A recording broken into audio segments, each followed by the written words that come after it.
The season is finally upon us. We got Brad and Logan here today, and we're going to talk all about the Ole Miss and Furman game this weekend.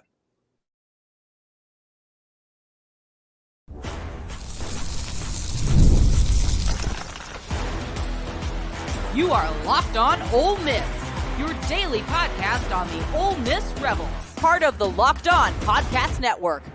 Thanks for tuning into the Locked On Ole Miss podcast. I'm your host, Steven Willis. He is Brad Logan from Believe in Ole Miss, that podcast, Logan Digital Media, and he also does Inside the Rebels. He's basically everywhere, I do believe, in North Mississippi covering sports. Brad, how are you doing, bud? I'm just ready for kickoff. I mean, we've talked Right. about it and watched it and talked about it, and I'm just ready to kick it off, just like you and so many of your listeners and viewers. We'll talk about the game. I don't know, some people talk about, well, it's Furman. Well, that's right, but you're not going to see Furman. You're going to see Ole Miss, and we'll get into the reasons and what you should be looking for. So, the opponent's not much, but I do think people are really excited about seeing Ole Miss. Yeah, and it's the debut of the number one rated transfer class, like Walter Nolan, Princely, and Monmielen. You're not going to get 30, 40 plays out of Monmielen, but you might get 10 to 15. Juice Wells, those players, because to be honest, if we're going to be real, Brad, we have not seen these players play. We haven't seen Ole Miss football since the Penn State game. I mean, if you want to talk about Ole Miss fans pent up, I mean, that is what this Ole Miss fan base is, to the point where I don't know if I'm 100% worried if you see the normal leave before halftime thing that Ole Miss fans do in these early type games. I don't know if that's going to happen in the same rate early on in the game. It might happen in the fourth quarter. I think it goes a little bit longer because it's a night game, and it's because of the pent up emotion of people waiting to see the game. Yeah, I mean, you talk about tickets, and we'll get into the SEC games have sold out at Vaught-Hemingway, and also the very limited tickets for the non-conference game. So for everyone that got tickets, you're in good shape. But if you didn't get tickets, it's going to be secondary market for the premier games on campus. I think it'll be a little different this year. You talk about the schedule with Furman, Middle Tennessee before they head on the road to face Wake Forest. I think those first two games will be, honestly, interested to see what Ole Miss will do, sure, on offense, but I think on defense too. I mean, we're all ready to see what Chris Paul can do. Is Princely Monmielen going to be healthy? There's a tweet out today where he kind of quote tweeted a Instagram post by Walter Nolan, the talented transfer out of Texas A&M. He's excited about getting some game action. So, don't get me wrong. I mean, there are a lot of fans that are excited about the bent-up frustration and ready for the season, but no more than these coaches and players. We heard from Jaxson Dart on Monday, and he talked about how he's really tired of facing this Ole Miss defense because they're so, they're so good. And we heard from Pete Golding last week. We heard from Charlie Weiss Jr., and both of them were very complimentary of each of the offense and defense. But I think more than anything, this team's ready to go. They've heard it, they've read it, they've watched it. Now it's time to perform on the field, and I think they're ready. Yeah, and I'm just ready for the ball. Just like you said, I'm ready for the ball to be kicked off. Whenever we do our pregame show on Saturday, and then after the game, when I do the instant overreaction thing as well, I mean, it's just going to be a fantastic deal. Like, I have already recorded, Brad, with Joe DeLeon, who is the resident FCS expert from the Believe Network, actually. And he's the person that I always go to for FCS opponents, because he is the FCS whisperer. So I know way too much about Furman at this point. I know way too much about that program. Yeah, I think that will matter for the first maybe 5 or 10 minutes of the game. I expect Ole Miss to take the defense, or take the top off the defense early with Trey Harris. And, I've been on this show a lot over the summer, and I feel as strongly now as I do when I first came on that I think Caden Lee is going to be a difference maker for this offense. And I think, there were reports, and I won't go into any specifics about injury, But there are reports that there are a couple of, not season ending, but a couple of banged up wide receivers. That is true. I don't know if we'll see the entire wide receiving core. Obviously, we feel very good. I say we, the entire 24/7 sports team, feels good about Deion Smith being eligible. He is eligible with the exception of the NCAA. They're still waiting on the okay from the NCAA. From everything that we've been told is everything is good from an Ole Miss side of thing.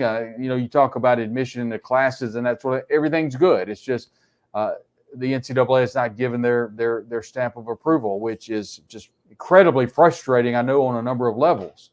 But other than that, I mean, you got a wide receiving core that's going to be incredible. And we'll see if Juice Wells, we'll see if Jordan Watkins, how much they play. They won't have to play. I don't expect to play a lot, but it's a great opportunity for a player like, if you remember this time last year, we were talking a ton about Aiden Williams being a stalwart in this offense. To be fair, this is a somewhat complicated offense, and it took Aiden Williams a little bit to kind of jump on. So this is a great opportunity for someone like Aiden Williams, which we think is going to play and have a contributing part of this offense. Then you start talking about Caden Lee. So the wide receiving room is definitely one that I think we'll be excited to see. But don't forget for a moment Caden Prescorn and Daquan Wright being huge components of this offense as well. That's just yet another arsenal that Jaxson Dart's going to have in his favor throwing the football. So that's definitely – there's going to be a lot we're looking for, okay? Everybody's going to have their eyes wide open on Saturday looking at specific parts of that offense and defense, and we'll get a nice look. Because here's the thing, Steven.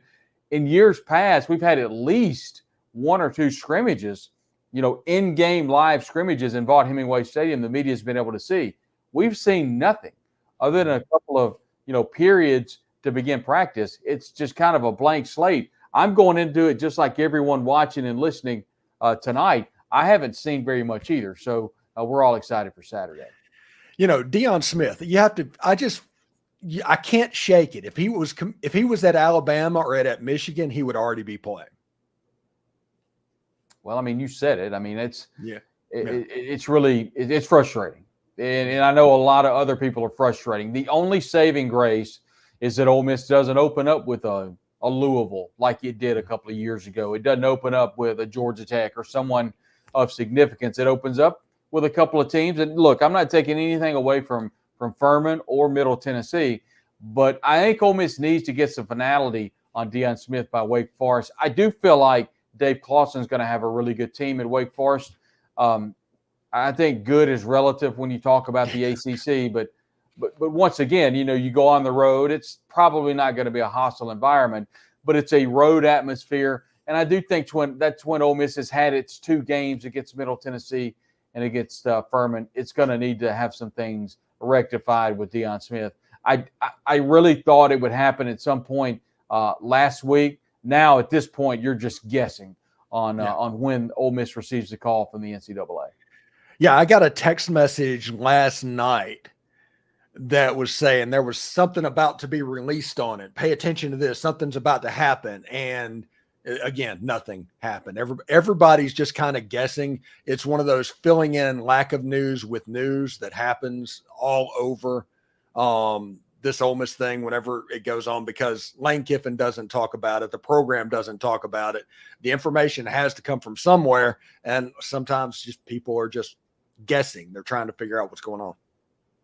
Yeah, I mean, but once again, I can't say this enough. It's a great opportunity for Ole Miss to get some younger players in the game. Maybe we see a Norrell White. That's a player down in the Mississippi Gulf Coast, a highly decorated 4-star product out of Ocean Springs, played at St. Martin High School in Mississippi. So maybe it's an opportunity to see him.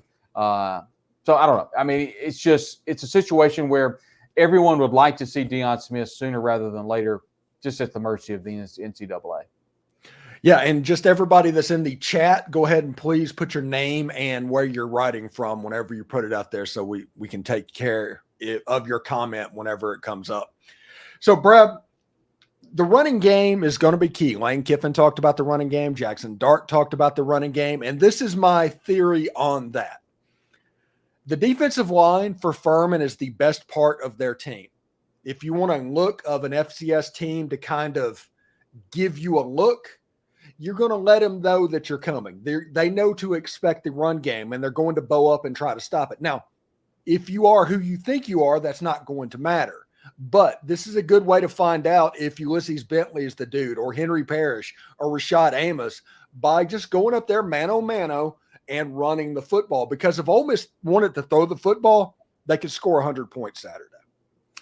Yeah, we heard from J.J. Pegues on Monday when the media availability, and, he was very complimentary of the Ole Miss offensive line. I think that's going to be a huge component of this offense. You've got 2 transfers out of Washington, Julius Buello, along with Nate Kalepo. And then J.J. talked about going up against Nate Kalepo and how difficult he was to manage to get around and to maneuver. So those are 2 offensive linemen. There could be an issue at center with won't go into a ton of specifics about Caleb Warren. There could be a little bit of an injury there. Could be an issue to where you see Gerquan Scott. I've also heard that he's been wearing the black jersey a little bit. So could see Reese McIntyre start on Saturday. So definitely something to monitor. But, yeah, that offensive front, the good news is you do have any type of tweak of an ankle or a knee or anything that's not season debilitating. You've got 8, 9, 10 deep on that offensive line, and that is true depth. That's not just numbers. It's not just lip service saying Ole Miss is 3 deep in some positions. They literally are 3 deep in some positions. So I think that offensive line is going to be, interesting to watch. We've heard from JJ and other defensive players about how much they have appreciated Pete Golding. One, for example, the defensive coordinator has talked about how well that offensive line has performed during scrimmages and practice. So, Diego Pounds is someone I'm going to be watching, the transfer out of North Carolina. And then, of course, you've got other players, and Micah Pettis is coming off an injury. So there's so much depth across that defensive front. Is this an opportunity for someone like an Eli Acker? We haven't heard Eli's name mentioned very much. This is a situation where Eli's coming up under the end of his career at Ole Miss. Is he going to make a push to get more playing time than he got last year? So these early games are going to be able to cycle through for John Garrison and that offensive line to see the particular pieces that need to be in particular places, because so many of these offensive linemen can play different positions. Real quick, you talk about running back. Everything we've seen out of Ulysses Bentley, it's been about adding weight and adding about muscle. He has been someone that we talked to early in fall camp before practices really began, said he got roughly 20 pounds of muscle on. So not a huge back, but obviously a really good running back to transfer out of SNU. He's been in the system for a couple of years. And then Henry Parrish back. Who's going to be that running back one? Steven, I don't know that it really matters. If you've got a 3-headed monster of Parrish, then you've got Amos coming off the bench, the redshirt junior transfer that's more of a bruiser, and you've got Ulysses Bentley. You got those 3 running backs ready to go. Not to mention, Matt Jones has had a really good preseason camp. He's a running back out of the Jackson metro area. You're 4 deep, easy at the running back room, and that bodes well for Ole Miss. All right, a couple of things before we let you go. Jaxson Dart's going to start his run. They were very complimentary of what Jaxson Dart has been in the preseason and how it appears he has taken another step. What do you think it looks like with a year 3 Jaxson Dart under center?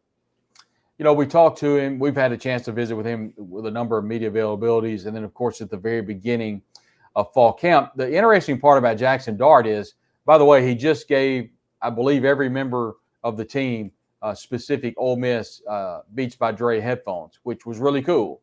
And to me, that just goes back to the camaraderie of the team. And Jackson even said on Monday in the press availability how this team has really come together. And I think, Steven, a lot of that is lip service. But judging by the videos that not the university, but the videos the individual players have put on social media about the basketball games inside the Manning Center and inside the player room, we've seen different activities that the players are doing together, and just seeing that and seeing the camaraderie lends that you think if you can build that camaraderie inside the locker room, it's going to show up on the field. And so many times last year, and I don't have to go into any specifics about how there could have been locker room issues with certain players. Could that happen? Sure, that could happen, I'm sure, at some point during the season.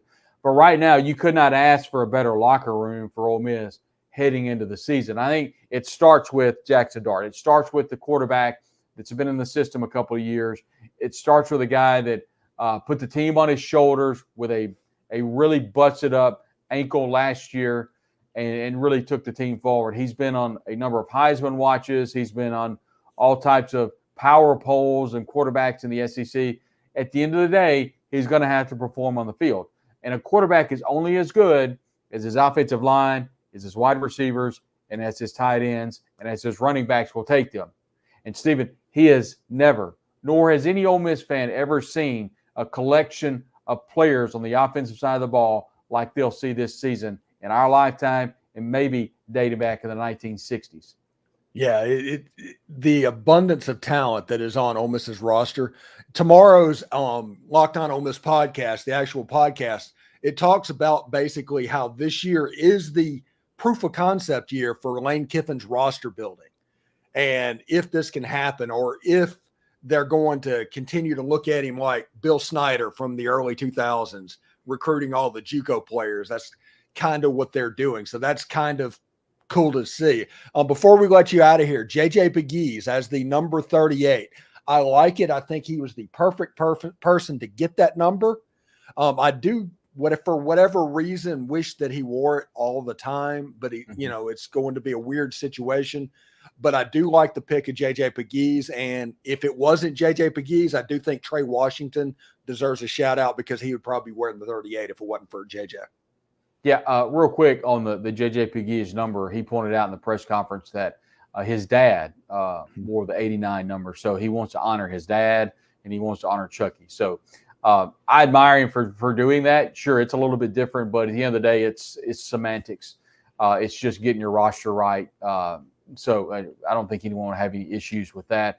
A lot of people, Steven, like to wear the patch and then wear the number and then the patch. So that's something that, if you remember, Patrick Willis wore the patch because everyone that wore the 38 got injured up until he was awarded it was superstition. So he's like, I'm not wearing the number, but I will absolutely honor Chucky and wear the patch. So, but I think it is cool that he'll be wearing the 38 number. Chucky Mullins, that entire story, everything about the bust outside outside when the team runs on the field. Everyone knows how special that 1989 team was to me. In my countdown down to 4 days, actually posted the video of the 1989 Georgia Ole Miss game in which John Darnell was our featured guy today who wore number 4 days until kickoff. The throw to Reed Hines is what everybody remembers. The touchdown, Ole Miss wins 17-14. But not everybody remembers the play that set that up. It was 3rd and 8. And John Darnell, who a good friend, and he will tell you to this day, was not the most fleet of foot, but eluded a Bill Goldberg defensive tackle from the University of Georgia. And for people that are fans of the squared circle, understand that Bill Goldberg went on to fame in the into WCW and then the WWE as Goldberg, and is a world-renowned professional wrestler. Anyway, he eludes Bill Goldberg and does a little shimmy, gets out of bounds, gets the first down. A couple of plays later, the fade to Reed Hines. I don't know if he caught it. It's close. He didn't. He didn't. Well, there's no way he caught that ball. He got credit for it. According to the record books, he did. That official on the far side signaled touchdown, and Ole Miss beat Georgia that day in 1989. And Ray Goff had a short stint as head coach for the Georgia Bulldogs. But, yeah, it goes back to the 89 season. It was special to me. I was in the south end zone that day, and I'll never forget where I was sitting. And the Rebels win, but Chucky Mullins was part of that 89 team, and he'll forever live in Ole Miss history. I was on the west side at about the 20-yard line. Reed Hines happened almost right in front of me. Yeah. So that's pretty cool indeed. Anyway, Brad, thank you so much for stopping by. What do you got going on this week, man? Yeah, excited about the season. A ton of stuff going on Saturday, a ton of podcasts coming out. Big Red and Blue Crew recruiting podcast coming with David Johnson later on the week. And then we'll have a preview podcast on the Red and Blue on the Believe in Ole Miss podcast. And then Football Friday night here in Mississippi on Friday. And then everybody's geared up for that game on Saturday. Yeah, you're Mr. Mac South, man. I'm enjoying that. Also a member of the very brief member of the Pat McAfee team. Yes, congratulations. I've been wanting to congratulate honestly, I could never appear on anything ever again. And I tell you, when that happened, that blew me. That someone sent me the link, and that was really cool. And not many times in this job do you just get it does become really cool. But that was really neat. And so just having Pat McAfee fresh off his trip to Dublin saying my name, I have to admit, I kind of geeked out. Yeah, but at least he knows who you are. You know? Yeah, that was really cool. He doesn't know me from Adam, but he knows who you are. That's pretty cool. Anyway, thank you very much for stopping by, and we'll talk to you later, buddy. Talk to you soon. Thank you. All right. Thanks again for making the Locked On Ole Miss podcast your first listen every day. We're free and available wherever you get your podcast, including YouTube. We are part of the Locked On Podcast Network, your team every day. Coming up, we are going to look at some of the week 1 games. They are some doozies.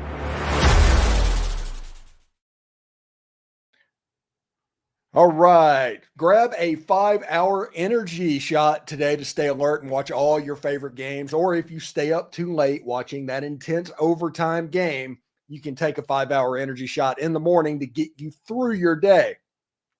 5-Hour Energy is the brand hardworking people like you have trusted for over 20 years to give them alert, energized feelings that they need to get through a busy, hectic day. You always know where to find a 5-Hour Energy. Heck, we all know, just right next to the cash register at nearly every convenience, drug, and grocery store across the whole country. Stock up on money-saving multi-packs, though, to make sure you never run out of these delicious, energizing 5-Hour Energy shots. If you go to 5hourenergy.com, that is the number 5, energy.com, and get some 5-Hour Energy product, do that today. You can use my promo code, LOCKEDONCFB, all one word, to receive 20% off your order. That offer is only valid until September 30th, only one order, and it cannot be used with other promotions. The code is not good for subscription orders as well, but go to 5hourenergy.com today. Hey, Locked On Ole Miss fans, I do want to take a moment to give you a heads up on a brand new mobile game that I think you're going to love as much as I do, Ultimate College Football HC. In this amazing game and simulation, you get to step into the shoes of a head coach and lead your college football program to glory. Can you imagine being the head coach of Ole Miss? Of course you can. We do it every Saturday, from recruiting players to hiring coaches to overseeing training camps to handling scholarships. You control every crucial detail of your program. It's all in your hands. Will you be able to handle the pressure? Ultimate College Football HC is completely free. It has no ads, and it's 100% playable offline. You can play on the go as you want, when you want to play. And of course, there's a special offer for Locked On Ole Miss fans. Use the promo code LOCKEDONCFB, all caps, all one word, inside the game store, and you'll receive a free boost on your program as well. So make sure you take advantage of this perk, as it will get your team off to a very strong start.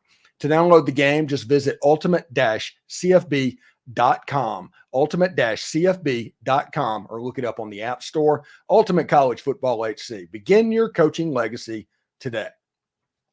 Are you watching Fox Sports or ESPN on your TV all day and you have to turn down the volume with all of that screaming and shouting? Make the switch to Locked On Sports today. It's a free 24/7 sports streaming channel program for you each and every single day to bring you the biggest stories without all of that screaming. Locked On Sports Today brings you can't miss analysis, opinions, and news, streaming 24/7 on YouTube or the free Amazon Fire TV channels app, part of the Locked On Podcast Network. Your team every single day.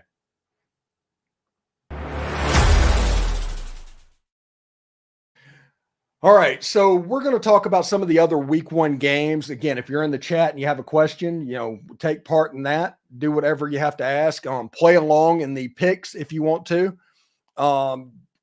just to kind of make this worthwhile. But remember, if you put a comment in the chat, please put where you're from as well, so everybody can see that information. We're going to start out with this list. This is the ODU versus South Carolina. South Carolina is a 20.5-point favorite in this game. And I don't know. South Carolina's offensive line was bad, but maybe ODU is not going to be good. Maybe the transfer portal got them.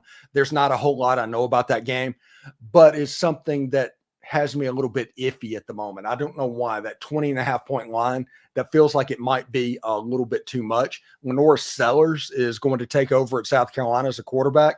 It's going to be his first start. Maybe that jacks them up, but he's not Spencer Rattler. We've all seen in the NFL Spencer Rattler. So we'll see what happens. Eastern Kentucky at Mississippi State. Mississippi State's a 26.5-point favorite. Honestly, that line feels about right. Alabama's 30.5 points over Western Kentucky. TJ Finley quarterbacking Western Kentucky in that game. So we'll see exactly how it goes. Alabama should cover that fairly easily.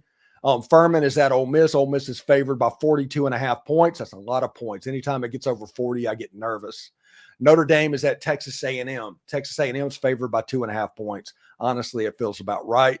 Alabama A&M is at Auburn. Auburn's favored by 47.5 points.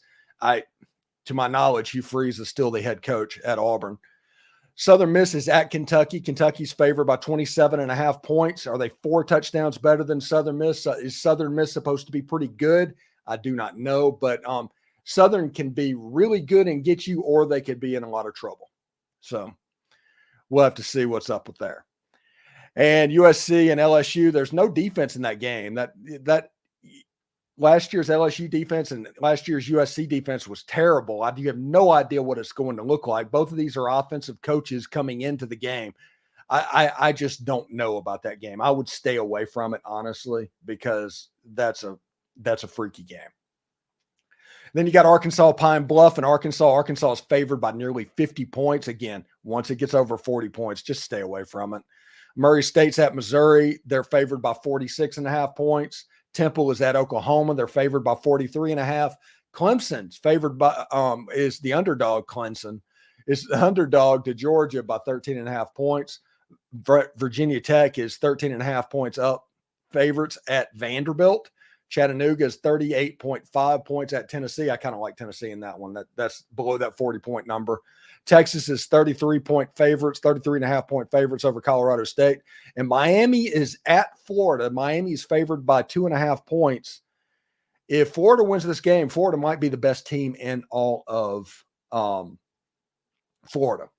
Really interesting stuff. So we'll see exactly what goes on. What are the games that have your attention? What are the games that you're paying attention to before I get out of here? And I do have to get out of here in the next 5-10 minutes because I kind of have a hard out tonight. But I wanted to start the live stream. It kept getting pushed back and pushed back and pushed back. But at 8 o'clock Eastern, I'm recording the SEC preview with the Locked On staff. We have a nice big recording coming up, so I have to get a little bit prepared for that as well. So we'll see what's up. Let's see. This one, Six String says, looks like streaming is the only way to see the Furman game. Yes, it's going to be on the ESPN app on the SEC Plus channel. Streaming only. The FCS game is always streaming in the SEC. It's a way for them to, I don't know, make a little bit of money off of something that normally TV companies do not make money off of. If that makes sense. Because they do want to force you to get to the stadium as good as they can.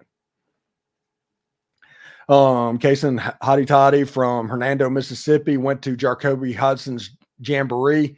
He is a defensive demon. They put him at quarterback on the goal line, and he scored 2 to 3 touchdowns. He was clearly the best player on the field. Yes, Jacoby Hobson is a really good football player. And whenever I worked at Rivals.com back in the day, and they'd send me out to go record some prospect or whatever and do video, I would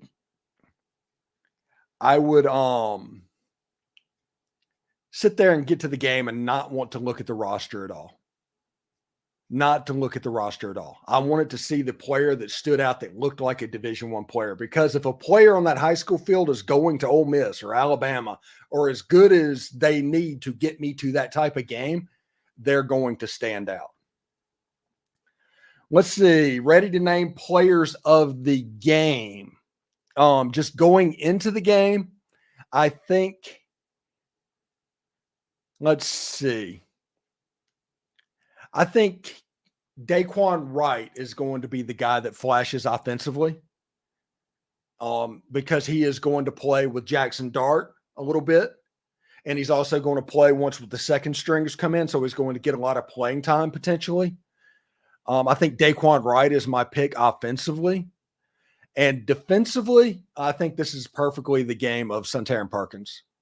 I think this is a Suntarine Perkins game. And I don't know if there's going to be anybody on the Furman roster that can block a player like Suntarine Perkins.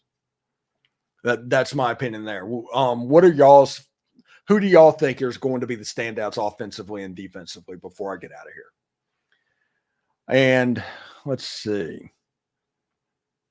What are the week 1 games that have you the most intrigued? That Texas A&M Notre Dame game, very intrigued by that game. In College Station, I'm very intrigued by that. I'm very intrigued by West Virginia and Penn State. I've seen people predict Penn State to win that game. So we'll see what's up. Somebody says, Willis says, I think offensively, Caden Lee. That's another player that's going to play for both things. So that makes a ton of sense. And Caden Lee, if Jordan Watkins actually really is hurt, if he's actually in a point where they're going to rest him in the game, Caden Lee is going to be able to make some plays, because being in the slot, listen, there's nobody on Furman's secondary that's a returner, I think. They had to go through their version of the transfer portal to populate their secondary. Their defensive line is pretty good. Their secondary is new players all over the place, which means that's the reason I said if Ole Miss decides they want to come out and throw the football and just do that, they're going to score 100 points. So we'll see how that goes. Willis says defensively, I think there'll be 2 picks. So probably Yam Banks is the one he thinks of. Yam Banks is a good pick.